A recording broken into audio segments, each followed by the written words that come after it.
ഞാൻ ഈ സംവാദം മുഹമ്മദ് മാഷിൽ നിന്ന് ആരംഭിക്കുകയാണ്. മാഷെ, 1998 ഫെബ്രുവരി 14 കോയമ്പത്തൂരിൻ്റെ 12 കിലോമീറ്റർ ചുറ്റളവിൽ 13 സ്ഫോടനങ്ങൾ, 58 നിരപരാധികളാണ് കൊല്ലപ്പെട്ടത്. 200-ലധികം പേർക്ക് പരിക്ക് പറ്റി. BJP നേതാവ് LK അദ്വാനിയായിരുന്നു ഇസ്ലാം മത തീവ്രവാദികളുടെ ലക്ഷ്യം. 26 വർഷങ്ങൾ പിന്നിട്ടിട്ടും കോയമ്പത്തൂർ സ്ഫോടന പരമ്പര ഭീതിതമായ ഒരോർമ്മയായി അവശേഷിക്കുന്നു. അത് അവശേഷിപ്പിച്ച മുറിവുകൾ ഇന്നും ഉണങ്ങിയിട്ടില്ല. ഈ ഒരു പശ്ചാത്തലത്തിലല്ലേ സ്ഫോടന പരമ്പരകളുടെ ആസൂത്രകനും അല്ലുമ സ്ഥാപകനും ഭീകരവാദിയുമായ ഭാഷയ്ക്ക് ലഭിച്ച വിരോചിതമായ യാത്രയയപ്പ് ചർച്ച ചെയ്യേണ്ടത്? അഹമ്മദ് മാഷ്. തീർച്ചയായും നമസ്കാരം. SA ഭാഷയ്ക്ക് കൊടുത്ത ഈ അന്ത്യാഞ്ജലി ഒരു കാരണവശാലും ന്യായീകരിക്കാനാവാത്തതാണ്. എന്തുകൊണ്ടെന്നാൽ, ഒന്ന്, അതൊരു കൊടിയ കുറ്റവാളി, അദ്ദേഹം ജയിൽ മോചനം നേടിയിട്ടില്ല. അദ്ദേഹത്തിന് ആരോഗ്യ കാരണങ്ങളാൽ അനുവദിച്ച ഒരു പരോളാണ്. യഥാർത്ഥത്തിൽ ആ പരോള് കുറെ കൂടി ഗൗരവത്തോടെ, പരോളിൽ കിടന്ന് പരോൾ സമയത്ത് ഒരു സ്വകാര്യ ആശുപത്രിയിൽ ചികിത്സ തേടിയ ഒരാൾ മരണപ്പെടുമ്പോൾ സത്യത്തിൽ അയാൾ ജയിൽ പുള്ളിയാണ്. ഒരു ജയിൽ പുള്ളിക്ക് എത്ര പ്രായമുണ്ടാകും? 84 വയസ്സുണ്ട്, രോഗിയാണ്, ഒക്കെ ശരിയാണ്. രോഗവും മരണവും ഒന്നും തന്നെ ഒരു ഭീകരവാദിയുടെ പൂർവ്വകാലത്തെ വെളുപ്പിക്കാനുള്ള ഒരു മറയല്ല. സത്യത്തിൽ എനിക്ക് തോന്നുന്നു കോയമ്പത്തൂരിലെ ജയിലധികൃതർ, നമ്മുടെ പ്രധാനപ്പെട്ട ജയിൽ വകുപ്പ് തന്നെ സംസ്ഥാനാടിസ്ഥാനത്തിലും ദേശീയാടിസ്ഥാനത്തിലും കുറെ കൂടി ഗൗരവമായി കൈകാര്യം ചെയ്യേണ്ടിയിരുന്നതാണ് ഈ മരണം. ചില മരണങ്ങൾക്ക് സാമ്രാജ്യത്വം നല്ല മാതൃക കാണിച്ചിട്ടുണ്ട്. ബിൻ ലാദനെ ലോകം മുഴുവൻ വേട്ടയാടി നടന്നിട്ട് പാകിസ്ഥാനിലെ അബാട്ടാബാദിൽ നിന്ന് പിടികൂടി കൊന്നിട്ട് ആ മൃതദേഹം പോലും ഭൂമിയിൽ ആരും കാണാൻ പാടില്ല എന്ന് തീരുമാനിച്ചു അമേരിക്കൻ ഭരണകൂടം. അവര് നടുക്കടലിൽ ആ മയ്യത്ത് കെട്ടി താഴ്ത്തുകയാണ് ഉണ്ടായത്. അതിൽ വലിയ മാതൃകയുണ്ട്. ഒന്ന്, ജനമധ്യത്തിൽ പ്രദർശിപ്പിക്കാവുന്ന ഒരു മാതൃകയല്ല ബിൻ ലാദന്റെ മാതൃക. അതുപോലെ തന്നെയാണ് SA ഭാഷയുടേതും. അതുകൊണ്ട് നമ്മുടെ ജയിൽ വകുപ്പ്, നമ്മുടെ പ്രധാനപ്പെട്ട ഉത്തരവാദപ്പെട്ട എല്ലാവരും പരോളിൽ കിടന്ന് മരിച്ച ഒരു ജയിൽ പുള്ളിയെ മരണാനന്തര ശുശ്രൂഷയ്ക്ക് വേണ്ടിയിട്ട് ആ നാട്ടുകാർക്കും അവരുടെ ഭീകരവാദ പ്രസ്ഥാനത്തിനും അവരുടെ അനുയായികൾക്കും വിട്ടുകൊടുത്തത് ശരിയായില്ല എന്നാണ് എനിക്ക് പ്രാഥമികമായി തോന്നുന്ന ഒരു കാര്യം. 2000-ലേറെ പേർ എന്തിനാണ് ആ മനുഷ്യനെ കാണാൻ വന്നത്? ആ മനുഷ്യന്റെ മയ്യത്ത് കൊടുക്കുന്ന സന്ദേശം എന്താണ്? രാജ്യത്തിൽ ഇപ്പോൾ മരണാനന്തരം മുസ്ലിങ്ങൾ മരിച്ചാൽ മരണാനന്തരം നടക്കുന്ന പ്രാർത്ഥനയുണ്ട്. അത് മയ്യത്ത് നമസ്കാരവും അതിനോടനുബന്ധിച്ച പ്രാർത്ഥനകളുമാണ്. ആ പ്രാർത്ഥനകൾക്ക് തന്നെ ദൈവത്തിന്റെ ശാസനകൾ കൃത്യമായിട്ടുണ്ട്.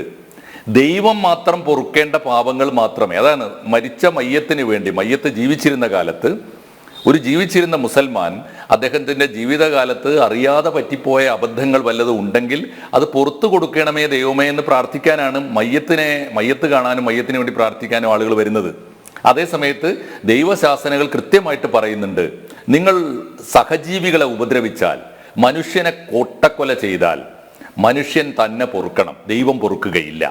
ഈ രാജ്യത്തോട് ചെയ്ത അക്രമം എത്ര മനുഷ്യരെയാണെന്ന് ആലോചിച്ച് നോക്കൂ. കോയമ്പത്തൂരിലെ സ്ഫോടനം മാത്രമല്ല, അതിന് മുമ്പുണ്ട്. ഇപ്പോൾ കോയമ്പത്തൂരിലെ സ്ഫോടനം നടക്കുന്നത് 18 കേന്ദ്രങ്ങളിൽ. ഈ 98-ലാണ് ആദരണീയനായ ഇന്ത്യയുടെ അന്നത്തെ ആഭ്യന്തരമന്ത്രിയായിരുന്ന LK അദ്വാനിക്ക് നേരെ വെച്ചതാണ്, അദ്വാനിക്ക് ഉൾപ്പെടെ നേരെ മാരകമായ ബോംബുകൾ വെച്ചതാണ്. 18 കേന്ദ്രങ്ങളിലാണ് വെച്ചത്. 18 കേന്ദ്രങ്ങളിൽ നിന്ന് 13 എണ്ണമാണ് പൊട്ടിത്തെറിച്ചത്. ബാക്കിയൊക്കെ പിന്നീട് പോലീസ് കണ്ടെടുത്തു. ഈ 18 കേന്ദ്രങ്ങൾക്ക് ഒരു പ്രത്യേകതയുണ്ട്. അതിന്റെ 2-3 മാസം മുമ്പ് 97 അവിടെ കോയമ്പത്തൂർ കലാപം നടന്നിട്ടുണ്ട്. കോയമ്പത്തൂരിൽ ഈ കമ്മ്യൂണൽ സ്പർദ്ധയുടെ ഒരു അന്തരീക്ഷമുണ്ട്. അത് വളരെ നേരത്തെ ഉണ്ട്, 80-കൾ തൊട്ടുണ്ട്. പക്ഷേ 92-ൽ ബാബരി മസ്ജിദിന്റെ തകർച്ചയെ തുടർന്ന് ഇന്ത്യയിൽ ഏറ്റവും ഭീകരമായ പ്രസ്ഥാനങ്ങൾ മുസ്ലിം സമുദായത്തിൽ നിന്ന് ഉയർന്നു വന്ന ഒരു പ്രദേശമാണ് കോയമ്പത്തൂർ. അങ്ങനെയാണ് അല്ലുമ ഉണ്ടാകുന്നത്. അതിലൊന്നാണ് ഈ സയ്യിദ് അഹമ്മദ് ഭാഷ, SA ഭാഷയുടെ അല്ലുമ. അതിലൊന്നാണ്. വേറൊരു ജിഹാദ് കമ്മിറ്റി ഏതാണ്ട് അതേ കാലത്ത് ഉണ്ടായിട്ടുണ്ട്. മുസ്ലിം മുന്നേറ്റ കഴകം ഉണ്ടായിട്ടുണ്ട്. ഇങ്ങനെ പല മുസ്ലിം ഫണ്ടമെന്റൽ ഔട്ട്ഫിറ്റ്സ് ഒരേ സമയത്ത് ഉയർന്നു വന്നിട്ടുണ്ട്. ഈ 93 കാലത്ത് 93-ലാണ് പല ആക്രമണങ്ങൾ തുടർച്ചയായിട്ട് നടന്നിട്ടുണ്ട്. 93 തൊട്ട് 93 മദ്രാസിയിൽ ചെന്നൈയിൽ ഒരു BJP ഓഫീസിന് നേരെ ആക്രമണം നടത്തിയിട്ട് 11 പേരെ അന്ന് കൊന്നിട്ടുണ്ട്. 95 നമ്മൾ ആരും മറക്കാൻ പാടില്ല, 95 ബോംബെ സിനിമ വന്നത്, മണിരത്നത്തിന്റെ. ആ സിനിമയിൽ ഒരു ഹിന്ദു യുവാവ് ഒരു മുസ്ലിം പെൺകുട്ടിയെ പ്രണയിക്കുന്നു എന്ന പേരിൽ മണിരത്നത്തിന്റെ വീടിന് നേരെ ആക്രമണം നടത്തിയിട്ടുണ്ട്. ഈ ഗ്രൂപ്പാണ് അതൊക്കെ. അന്ന് അല്ലുമ്മ SA ഭാഷയുടെ ഗ്രൂപ്പുണ്ട്, ജിഹാദി ഗ്രൂപ്പുണ്ട്, മുസ്ലിം മുന്നേറ്റ കഴകമുണ്ട്. ഇവരൊക്കെ തന്നെയാണ് ചെയ്തുകൊണ്ടിരുന്നത്. 93 നടന്നു. 93 BJP ഓഫീസിന് നേരെ ആക്രമണം, 95 മണിരത്നത്തിന്റെ വീടിന് നേരെ ആക്രമണം, പിന്നെയാണ് 97 കോയമ്പത്തൂർ കലാപം. കോയമ്പത്തൂർ കലാപത്തിന്റെ നാശനഷ്ടങ്ങളൊക്കെ എത്രയാണ്? കോയമ്പത്തൂർ കലാപത്തിൽ 20 പേര് മരിച്ചു. അതിന്റെ ടോൾ അങ്ങനെയാണ്. അതിൻ്റെ ഒരു സ്കോർ 18 മുസ്ലിങ്ങളും 2 ഹിന്ദുക്കളുമാണ് മരിച്ചത് എന്നാണ് പുറത്ത് പറഞ്ഞത്. ആ 18 പേർക്ക് ആലോചിച്ച് നോക്കൂ, 18 പേർ മരണപ്പെട്ടതിന് പ്രതികാരം ചെയ്യാൻ കോയമ്പത്തൂരിന്റെ വ്യത്യസ്ത പ്രദേശങ്ങളിൽ 18 ബോംബുകൾ, 18 കേന്ദ്രങ്ങളിൽ ബോംബ് പൊട്ടിച്ചിട്ട് കണക്കില്ലാതെ എണ്ണമറ്റ ആളുകളെ കൊല്ലുകയായിരുന്നു ആ ഒരു പ്ലാന്. അതിലാണ് ഏതാണ്ട് 58 പേര് മരിച്ചത് എന്നാണ് സർക്കാരിന്റെ കണക്ക്. 58 പേര് മരിച്ചു, 200-ലേറെ പേർക്ക് പരിക്ക് പറ്റി. ആ കേസിലാണ്. വെറുതെ പിടിച്ചുകൊണ്ടുപോയി അറസ്റ്റ് ചെയ്തല്ലോ ഭാഷയെ. പിന്നെ എത്ര കാലം? 98 കേസ്, നിരന്തരമായ അന്വേഷണങ്ങൾ ഇന്ത്യയിലെ എല്ലാ ഏജൻസികളും അന്വേഷിച്ചിട്ടുണ്ട്. അവസാനം അന്വേഷണ കമ്മീഷൻ വന്നു. 2000 തൊട്ട് 2007 വരെ, 2007 തൊട്ടാണ് വിചാരണ, 2007 തൊട്ടാണ് വിചാരണ ആരംഭിച്ചത്. നീണ്ട വിചാരണ, 1300 1500 പേരൊക്കെ സാക്ഷികളായി വിചാരണ ചെയ്തിട്ടാണ്. എല്ലാ നടപടികളും പൂർത്തിയാക്കിയിട്ടാണ് ഇദ്ദേഹത്തെയും കൂട്ടാളി, ഇവരാണ് ഉത്തരവാദികൾ. ഇദ്ദേഹവും 12 കൂട്ടാളികളുമാണ് ഈ കണ്ടത് മുഴുവൻ ചെയ്തു കൂട്ടിയത്. ഈ അക്രമത്തിന് മുഴുവൻ ഉത്തരവാദികൾ അവരാണ്. നാട് കത്തിച്ചത് അവരാണ്. കോയമ്പത്തൂരിൽ 3 ദിവസം, 97 കലാപം അങ്ങനെ 3 ദിവസം, 90 എനിക്ക് ഓർമ്മയുണ്ട്, 97 നവംബർ 30 തൊട്ട് നവംബർ 29, 30, ഡിസംബർ 1, 3 ദിവസം കോയമ്പത്തൂർ നിന്ന് കത്തുകയായിരുന്നു. അന്ന് മരണപ്പെട്ടതാണ് ഈ 20 പേര്. അതിന് പ്രതികാരം ചെയ്യാനാണ് 98 ഈ ബോംബ് സ്ഫോടനങ്ങൾ വെച്ചത്. 58 പേര് മരിച്ചു, 200-ലേറെ പേര് ഭീകരമായ പരിക്ക് പറ്റി. നാശനഷ്ടങ്ങൾക്ക് കണക്കില്ല. നമ്മുടെ നികുതി പണത്തിൽ നിന്ന് 5 കോടിയിലേറെ രൂപ അവിടുത്തെ ഈ കടകൾ കത്തിയെരിഞ്ഞതിന് നഷ്ടപരിഹാരം കൊടുത്തു ഗവൺമെന്റ്. ഏതാണ്ട് 3.5 കോടി രൂപ അവിടെ മരിച്ചുപോയവർക്ക് നഷ്ടപരിഹാരം കൊടുത്തു. അങ്ങനെ ഈ രാജ്യം പേറിക്കൊണ്ട് വന്നതാണ്. അക്കൂട്ടത്തിന് ഇതിനെല്ലാം ഉത്തരവാദിയായ ഒരുത്തനെയും അദ്ദേഹത്തിന്റെ കൂട്ടാളികളെയും ജയിലിലിട്ടതാണ്. ഇദ്ദേഹത്തിന്റെ കൂട്ടാളികൾ കോയമ്പത്തൂർ സ്ഫോടന കേസിൽ പങ്കെടുത്തതിന്റെ പേരിൽ 4-5 പേരെ പോലീസ് വെടിവെച്ച് കൊന്നിട്ടുണ്ട്. ഇതൊക്കെയാണ് ഒരു കാരണവശാലും പൊറുക്കാൻ പറ്റാത്തതാണ്. ഞാൻ ചോദിക്കുന്നത്, എന്തിനാണാവോ കോയമ്പത്തൂരിൽ ഈ മഹാഭീകരവാദി മരിച്ചപ്പോൾ അയാൾക്ക് വേണ്ടി പ്രാർത്ഥിക്കാൻ ആളുകൾ പോയത്? പ്രാർത്ഥന പോലും വിഫലമാകുന്ന വേളയാണത്. എന്തിന് പ്രാർത്ഥിക്കണം? പ്രാർത്ഥിച്ചാൽ പൊറുക്കുകയില്ല എന്ന് ദൈവം, മുസ്ലിങ്ങളൊക്കെ വിശ്വസിക്കുന്ന അള്ളാഹു ഖണ്ഡിതമായിട്ട് പറഞ്ഞിട്ടുണ്ട്. നിങ്ങൾ ഞാനും ദൈവവും ഞാനും എൻ്റെ പടപ്പും തമ്മിൽ, വിശ്വാസിയും ദൈവത്തിനും മാത്രം അറിയാവുന്ന സ്വകാര്യമായ കുറ്റങ്ങൾ വല്ലതും ഉണ്ടെങ്കിൽ ഞാൻ പുറത്തു കൊടുക്കും.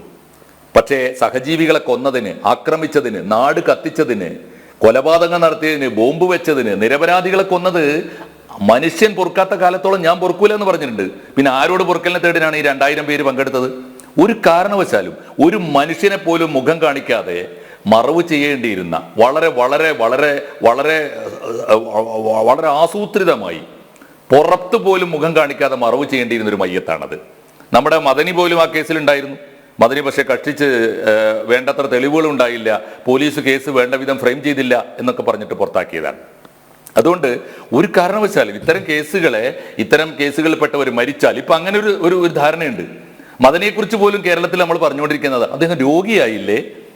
ആർക്കും രോഗിയാവും. ആരോഗ്യമുള്ള കാലത്ത് നാട് നശിപ്പിക്കാൻ, രാജ്യദ്രോഹ കുറ്റം ചെയ്യാൻ, സഹജീവികളെ കൊല്ലാൻ, കൂട്ടക്കൊല നടത്താൻ, നിരപരാധികളെ ചുട്ടുകരിക്കാൻ ഒക്കെ കൂട്ടുനിന്നിട്ട് രോഗിയായപ്പോ സിമ്പതി, രോഗിയാവുമ്പോൾ രക്ഷിക്കണം, രോഗിയാവുമ്പോൾ പ്രാർത്ഥിക്കണം, രോഗിയാവുമ്പോൾ ആഘോഷിക്കണം, അല്ലെങ്കിൽ മരിച്ചാൽ അദ്ദേഹത്തെ വാഴ്ത്തപ്പെടണം എന്നൊക്കെ പറയുന്നത് ഒരു കാരണവശാലും രാജ്യത്തിനും മതത്തിനും നിരക്കാത്തതാണ്. വലിയ അക്രമമാണ് കോയമ്പത്തൂർ കാണിച്ചത്.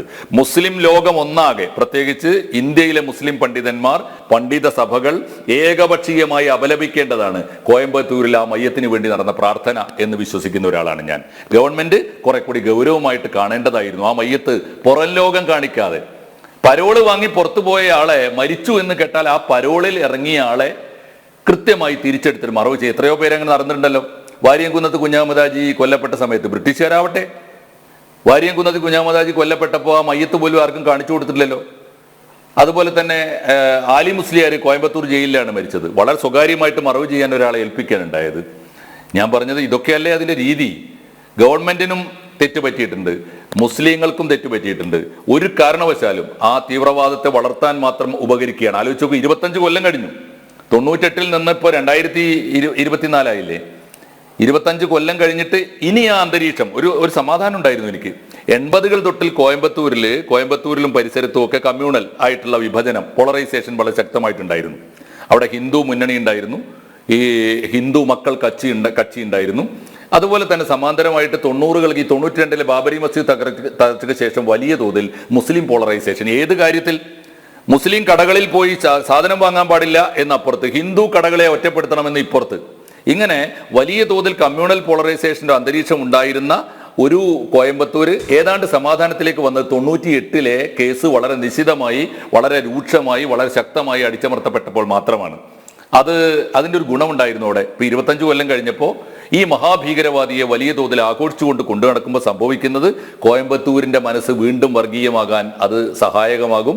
അത് വലിയ ജാഗ്രത പാലിക്കേണ്ട ഒരു സന്ദർഭമാണ് അക്കാര്യത്തിലും എന്നാണ് എനിക്ക് തോന്നുന്നത്. ഇക്കാര്യത്തിലൊക്കെ ആർക്കാണോ വീഴ്ച പറ്റിയത് എല്ലാ ഭാഗത്തു നിന്നും ആവശ്യമായ അന്വേഷണങ്ങൾ നടത്തണം. യെസ്.